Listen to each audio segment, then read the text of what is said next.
everyone, thank you so much for coming back to watch another video. Today I really wanted to address the topic of how do I fall back in love with Jesus. Now I know this kind of sounds pretty dramatic, but I think there's all times in our Christian walk where we feel like we've kind of lost touch with God. Maybe we haven't been reading the Bible as much, maybe something happened to us or something happened to another person, and we're just kind of feeling a little bit disconnected from God. I know that's something that all of us feel in different seasons of life. I've felt it before. I know a lot of close friends and family have felt it before. So this video I really want to talk about is how to become more connected with God. When you're in this season or this stage of life, I think it's good to really try to work hard to get that relationship back on track. So today I have a couple ways I wanted to share on when I go through these stages, how I'm able to come back to God and really just work hard to develop that relationship with Him. And I think one thing we have to realize is that all relationships take time and work, especially a relationship with God. I think in life we see Christians and we think that they have it so easy and that they're just, they really have a great relationship with God, that they don't really have to try hard, that it just comes naturally for them. But no, in reality, people have good relationships with God. Why? Because they work hard at them. It's just like in marriage. Marriages that work, it's because people put work into it. Friendships that work is because people put work into it. It doesn't just come natural, it doesn't just come easy, it is super hard work. And it's gonna take time, it's gonna take effort. And sometimes people don't wanna put in that effort. Sometimes they're just tired and exhausted, and at the end of the day, they don't wanna make time for God. But you know what? Unless you really put the work in, you're not gonna see any results, just like anything in life. So the first tip I really wanna share is to start your morning off with God. This is probably one of the hardest things to do, especially because there's so many distractions in the world. Sometimes I wake up and I go on my phone. Sometimes I wake up and I just start my day stressed out, thinking of all the things I have to do. Sometimes I wake up groggy and unhappy. I know that happens to a lot of us. I know most people wake up and just go right on their phones on social media, looking at what other people are doing. They go on YouTube, they text people the second they wake up. And when you wake up, your mind is kind of groggy and you don't really want to think that much. That's why we go on our phones. That's why we just check our texts. It's because we don't really want to think, we just want to kind of start waking up. But honestly, if you start the morning off right away thinking, okay, God, I want to get in your word, I want to pray to you, it's going to take time and effort, but you will feel so much closer to God. What I've started to do is the second I wake up, I ask God, Lord, please use me today. I want to be your vessel. I want to do what you want me to do for your glory. And I try to just make myself think that first. Before I stress about my day, before I go on my phone, I ask God that first. I just wake up talking to Him. And there's some mornings that I'm not able to do this just because I am a sinful human being, and sometimes I don't do this. But most mornings I have been recently, and I've been feeling a lot closer to God.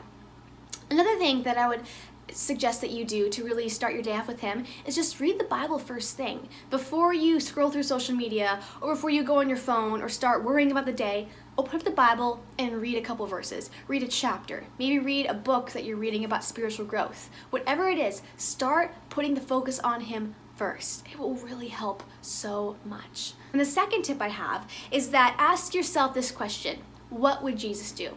Whenever you're trying to figure out what to say to someone, how to behave, whether it's a good or a bad, whether it's in an argument or you're trying to show love to someone, ask, what would Jesus do in this situation?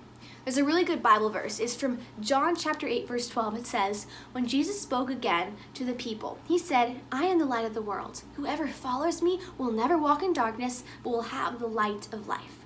You see, Jesus is the light of the world, and we're called to follow His example. As Christians, we're called to represent Christ, to follow what He taught us. He is the light of life, and He will light our path. So if we want to be more connected and closer with Him in the day, we should try to exemplify Him. We should try to honor Him and follow His example by asking ourselves, what would Jesus do? And there's a lot of things that go on in our life that we think, oh my gosh, I can't figure out what Jesus would do in this moment. But when you come to those types of decisions, I would really encourage you to read the Bible. Go on your phone, look up some Bible verses. Maybe you're angry. You're thinking, okay, what did Jesus do when He was angry about this certain topic? Ooh, I don't know. I can't think of it. Type in Bible verses about anger and just read a Bible verse. Maybe it'll apply, maybe it won't, but as long as you're just really looking at your life and your decisions and your feelings and emotions through the light of God and His Word, then you will have more direction.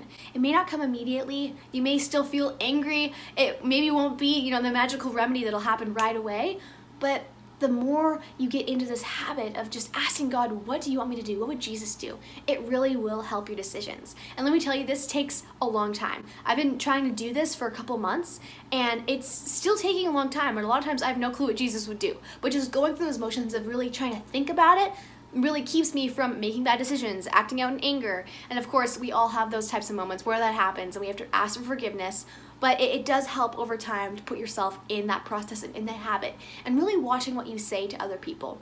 So many times we just lash out in anger, we lash out in frustration, but did Jesus do that? Did he really? He had righteous anger to stand up for God, but he really was able to control his tongue and realize that words matter to people, and he was really careful and intentional in what he said. So the third way that I think we could really start getting back in relationship with God and get connected back to God, whether we've been disconnected for years, months, weeks, a couple days, the third way is to live for today. I know that's pretty self-explanatory, and everyone says, oh, day by day, take it day by day, just live for today, don't stress about the future, but how does this really apply to God? 2 ways. First of all, we are called to glorify God and to show love to others every single day. Second of all, we are not promised tomorrow. I know everyone says this, live like there was no tomorrow, but really, Jesus could come back to earth any moment and we go to heaven. Or we could die any moment. We don't know. We have no clue what's going to happen in the next second. So we have to try as much as we can every single day to have a positive attitude, to live for God, to have motivation to do something with our lives. Even if we're tired, even if we're exhausted, even if we're run down, we still have to gather the strength to do something with our lives. I know that is so hard. As a college student, I'm always exhausted, always tired. I always have too many things to do and not enough time. And there's many instances where I'm just so exhausted I don't want to do anything. But then I think to myself, I may not be promised tomorrow. Do I really want to spend my day like this? It's something we have to realize. And the more we realize we need to live for today, we will ask God for strength. We will ask God for motivation. We will become more dependent on God. Why? Because we can't muster the strength on our own. When we're exhausted, we can't muster the strength to go do something for God. We really can't. That's why we need to pray for him and ask him for strength. And he will help us. I can't tell you how many times I've just felt so exhausted and tired and my head is foggy. And sometimes I do go to sleep or take a nap or something. But when I ask God for strength, there's been a few times just that have really just shocked me about all of a sudden get this motivation and this strength to just do something. And it's amazing. But that wouldn't have come if I didn't ask God for help. So we really should not worry about tomorrow, the future. When we're exhausted today, we shouldn't let that get us down. Yes, there's a time and place for sleep and rest. But we have to ask ourselves, can I have motivation? I need to pray to God for that motivation. And the great thing about this last point, this last way to come back to God, is that we will feel more connected with him because we're talking to him more. We're asking him for direction. All these things are habits, are processes. It'll take time and effort, and you're not going to want to do it. It's not going to be fun at first. But when the hard times come and you need God, you will feel closer to him than ever before. So many times, we only come to God when we are struggling, when something bad happened, when we need his help. We rarely ever go to God in the good times. But I challenge you, invest your time in God during the times where life is good, where life isn't super stressful, where it's just nice and steady. Because during the times that are really low, really high, you will appreciate God more. Please invest your time in him. Please invest your life in him. If you have ever heard of Christianity, or if you're a Christian, or if you've never even been involved in it, I want to tell you this truth.